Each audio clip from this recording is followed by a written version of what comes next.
مجھے ایک صاحب نے سوال پوچھا، کہنے لگے میلاد کس کو منانا چاہیے؟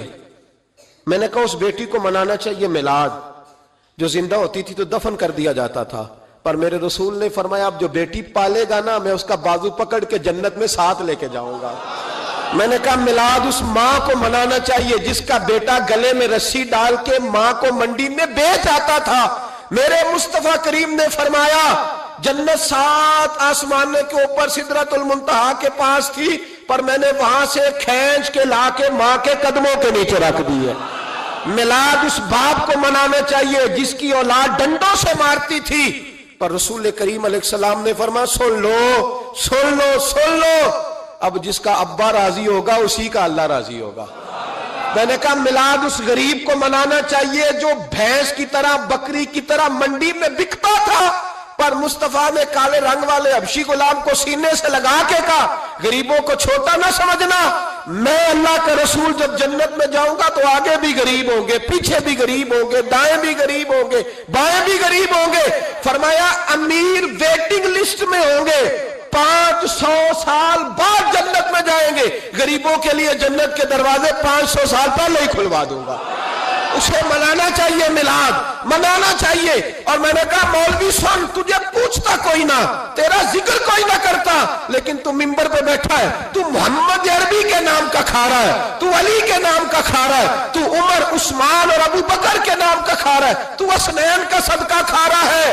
تجھے نہ تیری کبھی کسی نے برادری پوچھی، نہ کبھی تیرا کسی نے ایڈریس پوچھا، نہ کبھی کسی نے تیری سند پوچھی، لوگ تیرے نعرے لگاتے ہیں، لوگ تیرے ہاتھ چومتے ہیں، پھر مان جا کہ تجھے صبح بھی میلاد منانا ہے، شام بھی میلاد منانا ہے، اور تجھے یہ کہنا چاہیے خس خس جنہ قدر نہیں میرا ایتے صاحب نو وڈیائیاں میں گلیاں دا روڑا کوڑا، ایتے محل چڑھایا سائیاں، تیرا کام تھا تیری آنکھیں بھیگی رہتی۔ اور اس بوڑھے کو بھی میلاد منانا چاہیے جس کے بارے میں میرے نبی پاک نے فرمایا سفید داڑھی والے کی جس نے عزت کی اس نے تو رب کی عزت کی، اس نے تو رب کی عزت کی میرے بھائی۔ اس مزدور کو بھی میلاد منانا چاہیے جس کے بارے میں نبی پاک نے فرمایا جو اپنے ہاتھوں پہ چھالے ڈال کے مزدوری کرتا ہے میں نے تو اسے رب کریم کا دوست بنا دیا ہے۔ ہر اس طبقے کو میلاد منانا چاہیے جسے میرے رسول نے عزت عطا فرمائی۔ اس بہن کو بھی میلاد منانا چاہیے جس کے بارے میں نبی پاک نے فرمایا اگر کسی کا باپ چلا جائے اور اس کے حصے میں بہنیں آ جائیں، 4 بہنیں، 3 بہنیں یا 2 بہنیں بیاہ کے جو آیا تبے سے، میرے محبوب نے فرمایا میری انگلیاں جڑی ہوئی ہیں نا، اس طرح میں اسے اپنے ساتھ جوڑ کے جنت میں لے کے جاؤں گا۔ اس بہن کو میلاد نہیں منانا چاہیے۔ میرے رسول پاک نے فرمایا جس کی بیٹی واپس آ جائے، طلاق ہو گئی یا بیوہ ہو گئی، واپس آ گئی، نام بچ سکی، واپس آ گئی، فرمایا واپس آنے والی بیٹی کی جو باپ خدمت کرے گا، میرے رسول پاک فرماتے ہیں میں قیامت میں اس کا سفارشی بنوں گا۔ تو اس بیوہ کو اور طلاق یافتہ کو میلاد نہیں منانا چاہیے، وہ اس رسول کا ذکر نہیں کرے گی جس نے اتنا درجہ دے دیا، اتنا نواز دیا، اور تجھے تو صبح و شام میلاد میلاد کرنا چاہیے تھا، تجھے تو صبح و شام درود درود کرنا چاہیے تھا، سلام کے گجرے بھیجنے چاہیے، یا رسول اللہ کہتے تیری زبان جو ہے وہ ہر وقت تر رہنی چاہیے تھی، تو بحث کر رہا ہے، تو اس پہ دلیلیں دے رہا ہے، تو اس پر باتیں کر رہا ہے۔ حضرت عمر سے پوچھنا، حضرت عمر سے، جناب اسامہ بن زید رضی اللہ تعالیٰ عنہ حضور کے غلام تھے، نبی پاک ان سے بڑا پیار کرتے تھے۔ ایک جنگ میں پیسے آئے تو حضرت عمر فاروق رضی اللہ تعالیٰ عنہ نے 25,000 دیا اپنے بیٹے کو، اور اسامہ بن زید کو 50,000 دینار دیے۔ بیٹا کہنے لگا ابا جی وہ تو چھوٹے ہیں میں بڑا ہوں، وہ حضور کے زمانے میں بچے تھے میں جہاد کرتا تھا، یہ آپ نے کیا کیا؟ تو حضرت عمر رو پڑے، کہنے لگے بیٹا یہ تیرے باپ کے سر پر جو عزت کے بال ہیں یہ مصطفیٰ کے اگائے ہوئے ہیں۔ یہ نبی پاک، اسامہ سے نبی پاک کا پیار بڑا تھا، حضور کی محبت بڑی تھی۔ بیٹا اس کے ناک سے ریٹ نکلتی تھی تو رسول پاک اپنے ہاتھوں سے صاف کر دیتے تھے، حضور اس کو گود میں بٹھاتے تھے۔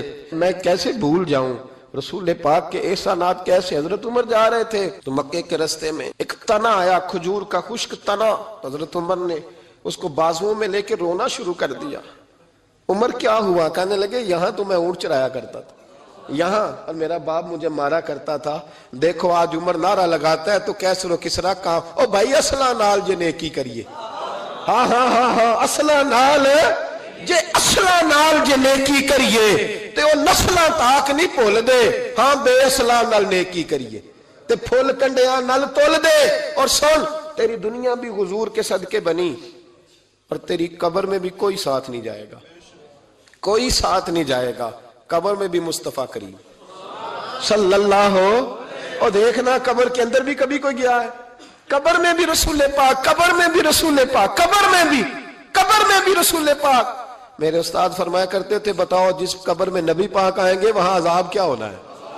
جب حضور ہی آ گئے تو عذاب کیا ہونا ہے؟ نبی پاک تو جدھر سے گزر جائیں رب وہ جگہ جنت بنا دیتا ہے. وہاں کیا عذاب ہونا ہے؟ وہاں تو دیدار ہونا ہے. تیری قبر میں بھی نبی پاک. اور حضور نے فرمایا میزان عمل پہ عمل تولیں گے تو پھر بھی میں تمہارے پاس ہوں گا. حضور علیہ السلام نے فرمایا پل صراط سے گزرو گے تو پھر بھی میں تمہارے پاس ہوں گا. اور میرے رسول پاک علیہ السلام نے فرمایا جب تم جنت میں جانے لگو گے تو پھر بھی میں تمہارے. تو بتا تیرے رسول تو ہر وقت تیرے ساتھ ہے, تو کب نبی پاک کے ساتھ ہوتا ہے؟ تو بتانا تو کب نبی پاک کے ساتھ. میں چھوٹے جلسے کا قائل ہوں, لمبی محفل میں گزارش کرتا ہوں دوستوں سے کہ لمبا جلسہ نہ کرو. لیکن ایک جگہ پہ میں گیا تو ایک بڑے پڑھے لکھے آدمی نے مجھے کہا مولانا ان کو سمجھائیں, آدھی رات تک بٹھائے رہتے ہیں, ان کو سمجھائیں. میں نے کہا میں سمجھاؤں گا پر آپ بھی ذرا اپنا لب و لہجہ تھوڑا دھیما کریں. تو پوری رات نہیں نبی پاک کے لیے جاگا اور میرے رسول تو ساری حیات تیرے لیے جاگتے رہے, ساری رات محبوب نے. کیا کہتے ہیں بریلی کے امام اعلی حضرت فرماتے ہیں ان کی مہک نے دل کے غنچے کھلا دیے, وہ جس راہ چل دیے ہیں کوچے بسا دیے ہیں, میرے کریم سے گر قطرہ کسی نے مانگا دریا بہا دیے, دردے بہا دیے ہیں. اور اللہ کیا جہنم اب بھی نہ سرد ہوگا؟